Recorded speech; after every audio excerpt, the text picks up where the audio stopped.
Welcome to the Build Right podcast. We build knowledge, insight, and connections into the world of construction.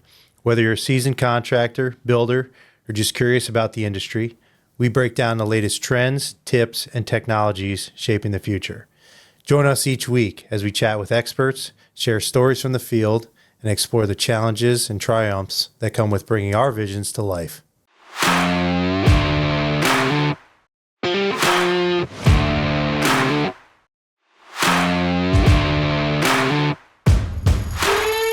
Welcome back, everybody. Today with me is Joe McGuire from Bellevue Builder Supply. He's an outside sales rep there. Say hi, Joe. Good morning, everyone. Glad to be here. Thanks for having me, Scott. Heck yeah, man. Thanks for coming on. So give us a little background of yourself. What do you do? Now you're a outside sales rep, but what did you do to get to where you are? And give us a little outlook of your life. Started, like most people in the field. I started out as a laborer, framing. I did commercial roofing for years and brutal job. Knew I didn't want to do that the rest of my life. And then I went to work for a panelization company. They didn't want to hire me because I made too much money as a union roofer. So I had to beg the guy to get the job. I finally got the job. And I worked out in the panel shop building, prefab walls for houses, condominiums, motels, whatever. And eventually I got to know the people that worked at the company, and they asked me what I wanted to do. And I said, well, I don't want to build panels the rest of my life. I'd kind of like to get into design work. So they took me in the office, and I started drafting, doing preliminary drawings, which led into final drawings, production drawings, estimating, and, that's where it started. Mm-hmm. And then I did that. I sat behind a drafting table for like 5 years, a little over 5 years, and I was looking, all these salesmen were making great money, having a great time, and I was like, he said, I got to do something different. So I took it to the next level, and I finally got into sales. So when did you start in the trades? How old were you? It was over 40 years ago. I was in my young 20s. Mm-hmm. So did you go to college? I did, but I never graduated from college. I didn't finish. I took some drafting courses and business courses, and I just wanted to make money, and I knew I wasn't making money going to school. Yeah. So I, hands-on experience. Mm-hmm. So, and it's been very beneficial to me. So, are you glad you went into sales? Absolutely. Yeah. Absolutely. You're out in different areas every day. I mean, I sat behind a drafting table for 5 years, a little over 5 years, doing estimates, drawing, and it's just, I can't be combined. I have too much energy just to sit still behind a desk all day. So you go out, you're at different job sites, you meet different people, and it's so much more exciting. Where do you cover? What's your region? We basically don't have regions. It's wherever you want to go. I mean, I can sell up and down the whole East Coast if I want to, because we have, stores, nationwide. So, but I live in Queensbury. I usually go up Lake George, down Clifton Park. I have, a lot of area. It depends on your customer base and where they're located. I'll go anywhere. Mm-hmm. So there's no limitations to where we can go. What was your favorite trade you were in? So you said you did framing and roofing. Mm-hmm. That was local in this area? Okay. Yeah, I worked for a commercial roofing company for a few years, and then I just worked framing here and there, built a couple things with some people, and then I went right into the business, building panels and stuff. So that had to have helped you doing takeoffs and things. 100%, because every piece, every component, and it was definitely very advantageous to learning how to do takeoffs and see how buildings go together. Yeah, so, for sure. Plus, the drafting courses I took too, they helped also. But the hands-on experience is the best. What did you go to college for? Actually, I started out, I went to be a cook. I went to culinary school. No kidding. Yeah, and then I did that, when I was younger. But then I always liked building. I built a camp up in Hewlett's Landing with my dad one summer, and my grandmother's brother, he was a master carpenter. He built stairs and railings and stuff. So I always liked building things. So that's where I ended up. Kind of pushed you in that direction. Yeah. And it was good. It's exciting because, like I said, you're out there every day. You meet new people. You're going to different places, and you can see things come together. So it's not, I just very enjoyable career, actually. You've got a pretty big client base in this capital district. What did you do to grow that? Just out there beating the streets, hustling, you know. They say where the rubber meets the road. So, and then it's just networking. Once you establish a couple customers and word of mouth, and they say, you know, I'll call this guy, he'll take care of you. And it's basically how it works if you stay after it. You know, it's a grind. I mean, I work on commission for over 30 years, so. So what do you mean beating the streets? Are you going to physical job sites and saying, hey, where are you getting your material? Where are you getting your siding? Every single day. You see a piece of equipment on the side of the road, they're digging, or you see foundation going in, you stop in, talk to the people, find out who's doing what, and, you know, who can I talk to, who's going to do this, and if no one's around, leave your business card, you know, stuck on the wall or on a concrete slab, you know, whatever it takes. Are there a lot of younger guys getting into the sales? Unfortunately, I don't see a lot of younger people coming up in this business, and they really should, because it's a great business. There's a lot of freedom to it. It's not like you're micromanaged every second. You're not tied down to a desk. You learn a lot. You meet a lot of nice people. And I like to have fun every day, and I have fun every day with my job. That's why I don't really, you know, people I say, oh, when are you going to retire? It's like, retire. I have too much fun every day, and I make good money, so why would I want to? Yeah, and a lot of your friends are in the industry. They're still going to keep going. So you may as well, if you're going to go hang out with them, people you meet involved. Turn into be your friends. They're not just customers. It's you're building relationships. So it's like, you know, you meet a guy and you might not get along with him at first, and then 5 years down the road, you know, you're best friends. You never know. Yeah. So it's a relationship business. Absolutely. So how do you separate yourself if you're going to a project where somebody's already obviously using another vendor for material, if you're seeking after their business, how do you try and get them over to you? Like, what are you offering that is better than another company? What are you trying? What's your pitch to that builder? I don't really have a pitch. You see what's going on and you see what their needs are. And then you ask them, you know, well, what does this supplier do for you that's good for you? And what do you like about them and what don't you like? And you just try and work off of that. It's like, you know, well, this guy's here, you know, I never see the guy, or he's here every day, or it's just, you just kind of have to feel him out. And after, you know, years of doing this, it basically comes natural to it. It's not like I'm going to go into somebody who's I've dealt with this guy for 40 years and, you know, I'm just saying, I'm not going to go in there and take his business away from him. But if there's something I can help you with, you know, if you need an incidental or something I can run to you. You know, if this guy's ever short of something and you need it, give me a call. Maybe I can help you out. It's, you know, and that's how you build your relationships. Yeah. And you get your customers. It's not like I go out there cutthroat and want to steal everybody's business, because I don't want to do that. So you're trying to stay involved throughout the whole project then? Absolutely. Yeah. And you try and stay ahead of them and see what their needs are going to be, not today or tomorrow, but maybe next week. Yeah. Because if you never want to be behind the curve. You want to be ahead of it. Yeah. I think a good salesman, you know, based off my experience, can really help you as almost like another employee. He's basically a sub. You're a partner with him. Yeah. And we're business partners. That's like, and I don't consider myself a salesman. I'm a supplier. I'm going to get you what you need when you want it. And I'm not going to try and sell you something you don't need or you're not going to use. There's no point in it. Well, and you've built some houses on the side too. It's just like a hobby, so you really understand what goes into it. And I know the customer's needs just as well as they do. So. Yeah. That's why you try and stay ahead of it. That's why being on the road is the best, because you're there. And if you're there every day or a couple times a week, you see the progression of their projects, so you can stay ahead of it. And I'll not like the guys call me up and say, well, I need this yesterday. Which in a lot of cases happens because, you know, it's a building business. Nothing's ever guaranteed, you know, to go smooth as silk. You know that. I do. How have you seen the industry change over the past 10 years? Has it gotten easier? Your job gotten easier or harder? You think people are leaning on you more now? I think people definitely lean on you a lot more than they used to. And now, you know, everybody they want to send you a text or an email or a PDF and, you know, just take care of it and call me when it's ready. So it's, but you still need that interaction day to day. Excuse me, just besides, you know, phone calls and stuff. They want to see you.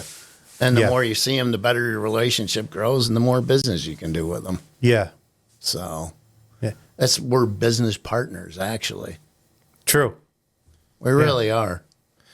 So what are the ramifications, or not ramifications, qualifications, excuse me, for getting into the sales industry? Like when you applied for your first job, do you remember what they asked you? Like, what's your experience? Or did they just say, you're working off commission, I'm going to chuck you in there, and if you fail, you fail, you know?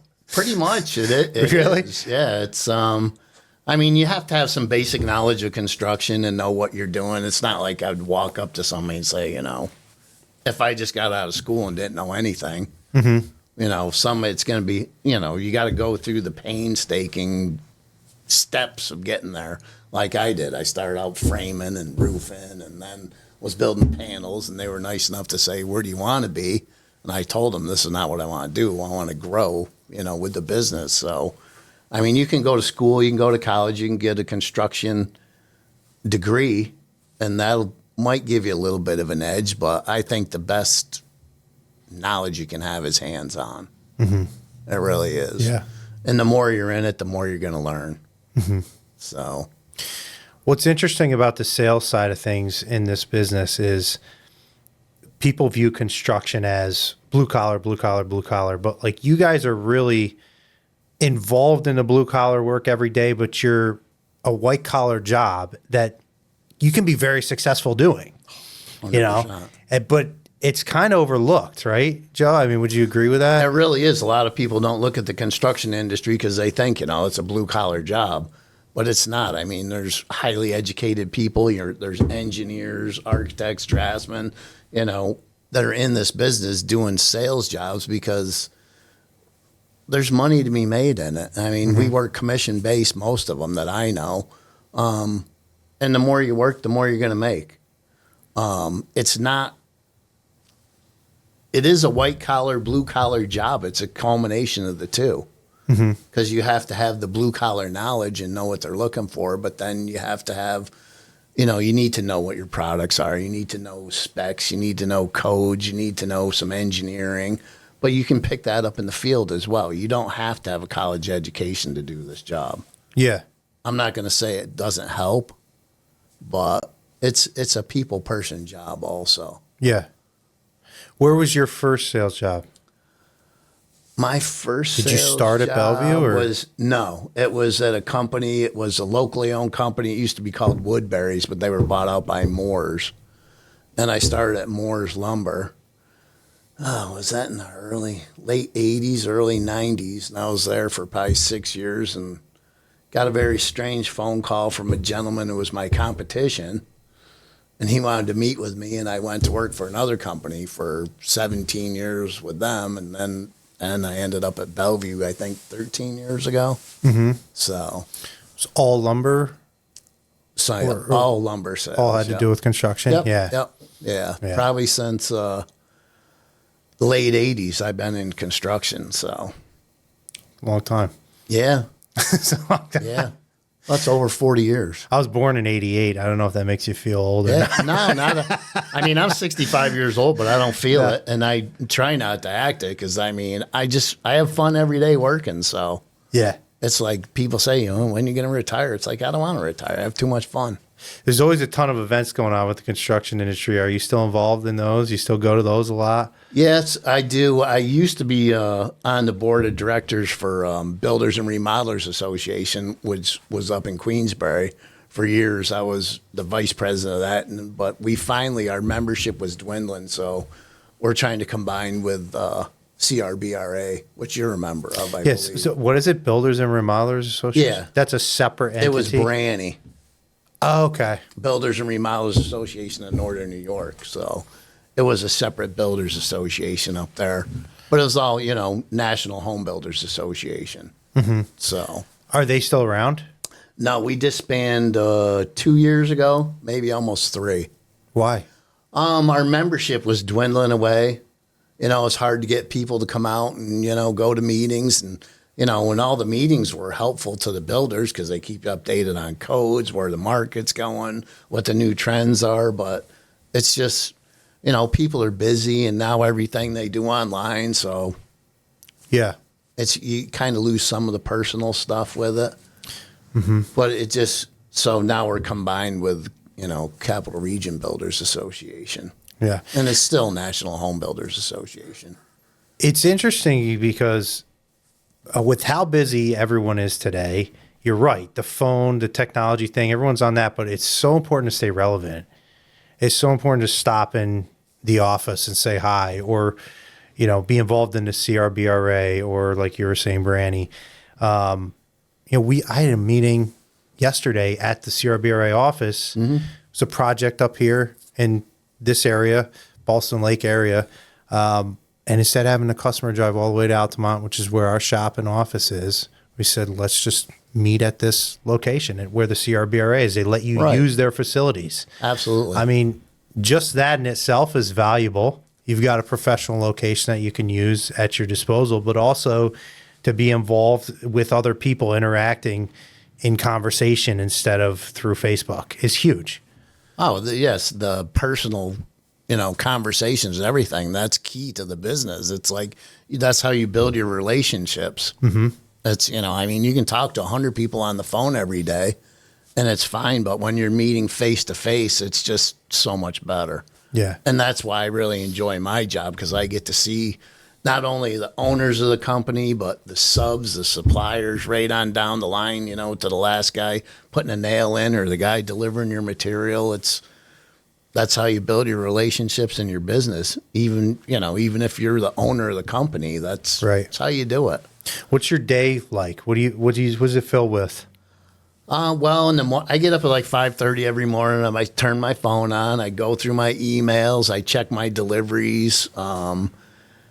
Then I'm usually on the road by 7 o'clock, going to job sites, making sure everybody's got what they were supposed to get yesterday. What are you going to need tomorrow? And it's, not saying putting fires out, but like I said before, you try and stay ahead of your customer to keep them what they need so they can keep continuing with their project. Because you know how it is. You get one hiccup and it can screw off your whole schedule for weeks. It just, that's why it's so much fun being out on the road. How much time are you spending acquiring new customers? Or do you kind of let that happen organically now? No, you still look, not as much as if you're just starting out in the business. Once you've acquired your base of customers, you need to focus on them and keep them happy. But what's a base? Like, what's a solid number for, obviously, size? It's hard to put a number on because it depends on what your customer does and how many projects they have going on. Like, I can have customers I've had for 30 years that do 5 houses a year. And then I have other customers I've done business with for 30 years that do 40 to 80 houses a year. So but every customer deserves the same service. Whether, I don't care if you spend $10,000 a year with me or, $1 million a year, I'm still going to pick up the phone when you call. I'm still going to come to your job site. It's, the one who spent $1 million might see me a little bit longer during the day than the other one, but and sometimes it's just the opposite. Sometimes a bigger customer, they have so much, site people on site, they don't need extra attention. So it's a guy who's only going to spend $10,000 to $100,000 with you. He needs more help and more attention because he's dealing with less people and he has less help. So the more you can help out, the better you're off with any of them. So yeah, it's definitely a benefit to go with a company like Bellevue or Curtis or 84. I know these are your rivals, but to go with a company like that has a sales guy versus going to Home Depot or Lowe's. Right. Even if you get a little bit better pricing there, I feel like to have a sales guy, as long as he's good and he does his job, those connections are now your connections. And it's all about relationships, right? 100%. The big box stores, they might have all the little, knickknacks and things you need, the fitting, that, and, they'll throw something on sale to get you in there. But you don't get that personal service. They're not going to come to your job site. I mean, you can call in and get deliveries from them, yes. It's a nightmare. I've tried.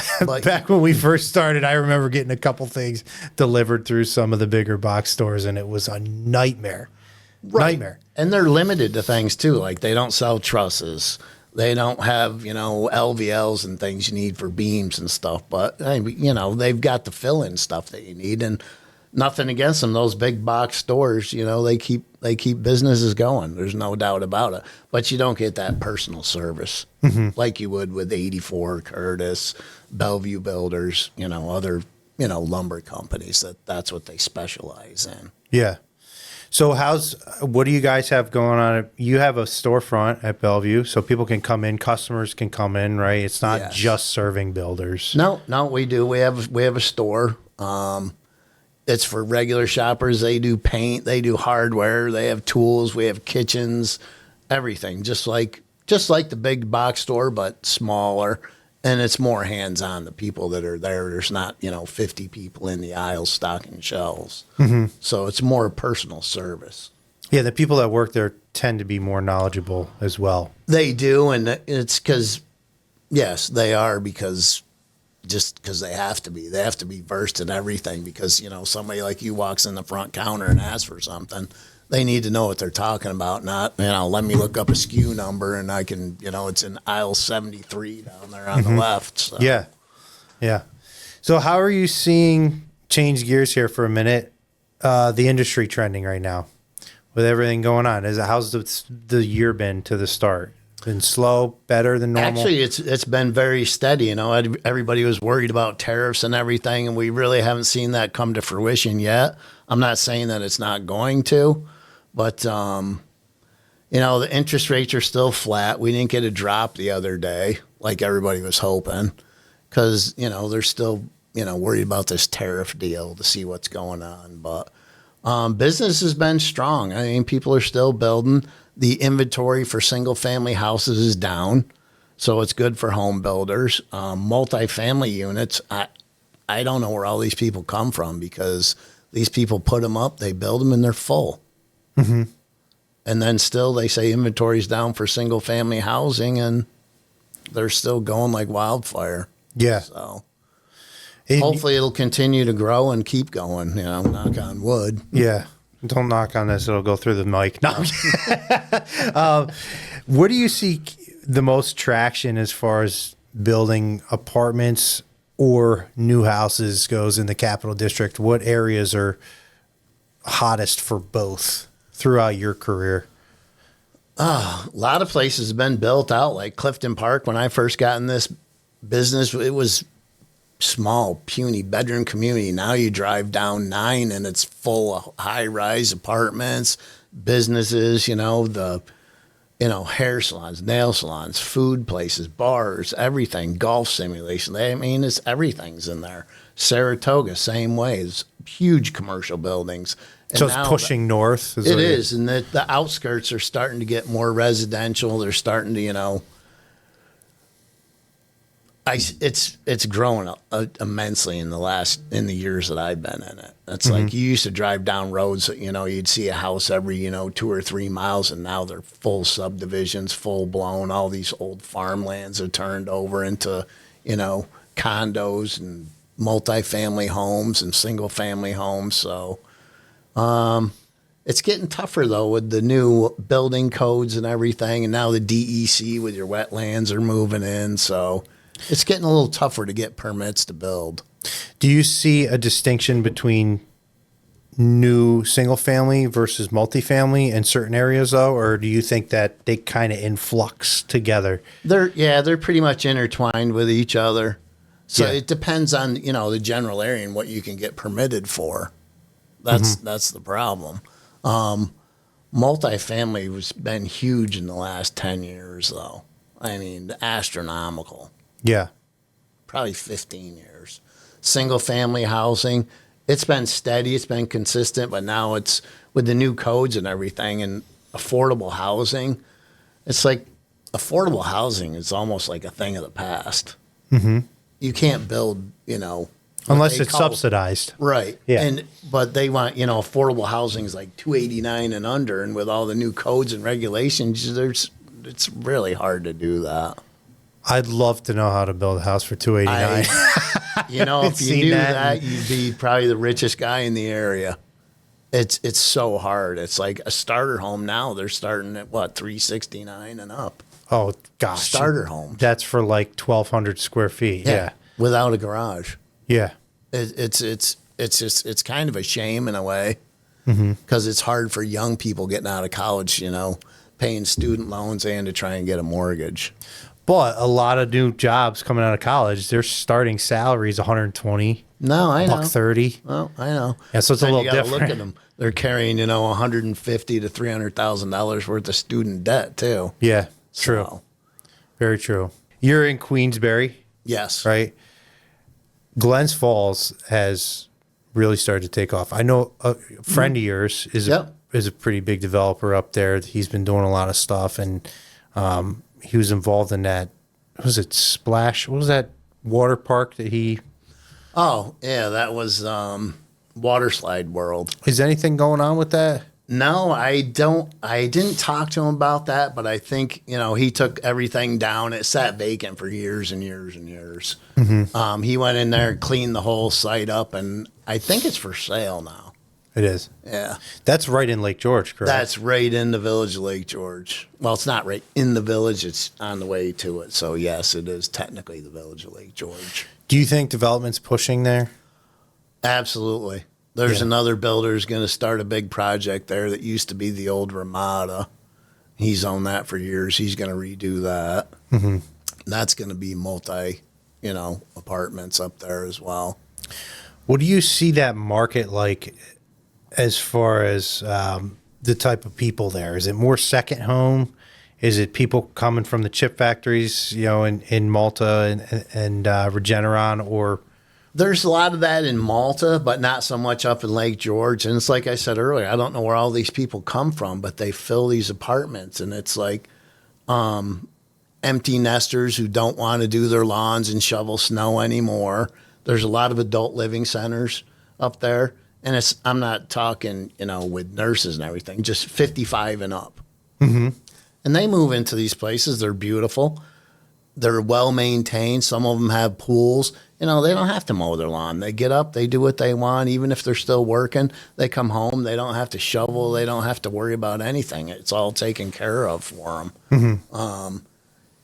In the other apartments, it's like, young married couples, young single couples. They can't afford to buy a house, so they're living in these nice new apartments. So, yeah, the apartment's this new starter home.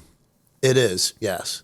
And it helps people build their credit, too, so they can finally go to the bank and get that mortgage. I've been paying $1,400, $1,800 a month rent for so long. They get a track record. It helps with their credit, so. Yeah, that's true. It is mind-blowing how many have popped up in the area. It's unbelievable. I can't even imagine it. And I say to myself every day, because, friends of mine build apartments. It's like, how do you keep them full? He goes, I got waiting lists when they haven't even scratched the dirt. Do you think that's going to come to an end? I don't think so, because they're not growing any more land. So housing eventually is going to slow down because there's no place to build. But people will start doing more tear downs. Yeah. You take these older homes that have been built and now you buy them and they tear them down. And it's amazing because the amount of money you have to pay for even a tear down. Yeah. Just to wreck something and build something new there. But I see a lot of that happening too. You know, and then all these people are doing flip houses. They take old houses and they make them brand new. So, which is good too. Well, that's another great business to be in. Yeah. Yeah. So where do you see the rest of the year going? What's your projection? I try not to project things. I take them day to day. I mean, I hope businesses continue to grow and be good, but you never know. I mean, it's, they could do something in the White House that shuts everything down. You never know. Yeah. I don't see that happening. I think the future is going to be great, to be honest with you. I think it's going to get even better. But, if I had a crystal ball, maybe. Yeah. Dealing with some of your larger customers versus your smaller ones, how are you seeing the action differ between that size jurisdiction?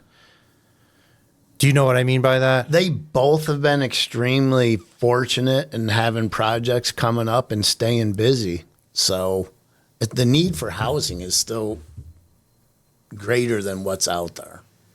Mm-hmm. And I don't really see that slowing down right away. What I do see, though, slowing down is younger people being able to afford the new homes. Yeah. Yeah. And that's it's a sad thing. I have 2 sons looking for homes now, and they're hard to come by. Well, you build them for fun sometimes. Why don't you hop on it, do something for Well, I got to find some land for them. That's the other problem now. So I try and build a couple a year, but it's harder to get land. Yeah. Will you have any projects coming up? Anything? I know you just finished a spec house. I'm in the process of closing on a little city lot right now, so I can start another one. Where's that? Right in Glens Falls. Okay. Yeah. So I try and stay up there. It's more convenient because I work all day out on the road, but at the end of the day and weekends, I can concentrate on those. How far is Glens Falls from Queensbury? Oh, stone throw. It's like exit 18 is Glens Falls, exit 19 is Queensbury. Mm-hmm. So it's all one big unit. Glens Falls Civic Center. Yeah. Mile down the road's Queensbury. Mile down the road the other way is South Glens Falls. A mile the other way is Hudson Falls. Do you ever think about moving down this way? Because your headquarters is right in Rotterdam. No. Like, Queensbury's a great town. It's a great community. Everything's right there. I mean, I'm 5 minutes to Lake George. I'm 15 minutes to Saratoga, hour to Albany Airport, not even. Hour to Killington to go skiing. Mm-hmm. 5 minutes to West Mountain if I want to go night skiing. So it's a great location for me. And I was born and raised there, so I really like it there. Yeah, it's a nice area. It really has popped in the past probably 15 years, right? Yeah, absolutely. Yeah. Yep, a lot of nice new neighborhoods, new commercial buildings, new restaurants. I mean, and now with the revitalization of Glens Falls downtown, we have new restaurants coming in and everything, so it's good. Do you see the commercial world changing as far as the framing goes? A lot of projects are still wood framed. A lot of them are, I think, up to, is it 4 stories you can go now? Okay. Maybe 5 is the max. But, like downtown Saratoga, you see a lot of those. They're steel, they're gypcrete, they're metal studs. Depends on the size of the building and who's doing it. Yeah. You still do conventional wood framing, but only up to a certain height. Yeah. So, do you think Bellevue will ever get into the steel framing? And the metal studs and track and stuff? Yeah, we can get that stuff now. We can supply it to you. Well, do you think the market will ever turn enough where they've got to focus on it? Because right now they're mainly dimensional. No, I don't see that. Yeah. I don't. I mean, I could be completely wrong, but I don't see that in the near future of everybody going to metal studs. Mm-hmm. It's just like the computer-generated houses they're trying to do out west and stuff now. Oh, they're all the printed ones, the 3D printed ones. Yep, 3D printed. I mean, basically, I don't know. Is that all concrete or what is it? I don't know. It looks like clay. Yeah, it does. and it's ugly. I'm thinking, how do you run your plumbing and wiring through all that stuff? Does it all have to be external? And it just seems like a lot of work. But it is crazy the stuff they're coming out with. I told somebody the other day on one of our episodes that I saw a robot. It was on YouTube or Facebook or something, hanging a piece of sheetrock. And you're like, oh my God, that's crazy. Well, the video was like 3 minutes long. You see the guy the robot pick it up, and he's walking over the wall real slow, hangs it, drops it. I'm like, we don't have to worry about those for a while. But one lead cord and he's down. But the 3D printed, one lead cord. But the 3D printing is interesting. Yeah, it is. It is interesting. How is that? Do you know how they're set up? Is there almost like an overhead crane that goes over, or I've only seen little bits and pieces of it, but I don't really know. I'm interested in it. That's for sure. Yeah. Yeah. As far as the metal studs go, I don't have the exact numbers on it, but I was looking this up back when we used to do timber framing. Is wood chars at it's like, I'm going to mess this up, but let's say just for easy math, 3,000 degrees, right? Mm-hmm. But it won't burn. Right. So it's 1,000 degrees. I'm not sure what numbers. Metal at that same temperature, once it hits that, it loses all of its structural integrity. Absolutely. So like wood, even though it might have just charred, you can still Right. leave it as the wall, but the metal you'll have to replace and Yeah, take out. because the metal loses its structural integrity, the tensile strength of it. Once it heats up like that, it just buckles. Yeah. Where the wood, like you said, it chars. And sometimes some people burn wood to make it harder. Well, more weather resistant, right? Yeah. It's an old technique they used to do. And Yeah. Yeah. So They did it for siding. yeah. Shusugiban, right? Is that how you say it? I Something forget like that. what it is. It's something weird like that. But There's some of my buddies that are going to rip me one for saying it because I always mess it up, but I think that's what it is. Ichiban. Yeah. So what's the future look like for you? How much longer do you think you'll be at Bellevue? Do you ever plan on retiring? Not really. I mean, I think I got at least another good 5 years in me. Yeah. You know, as long as I still get up, bounce around, and have fun every day, it's, you know, I mean, I could retire now. I could collect Social Security.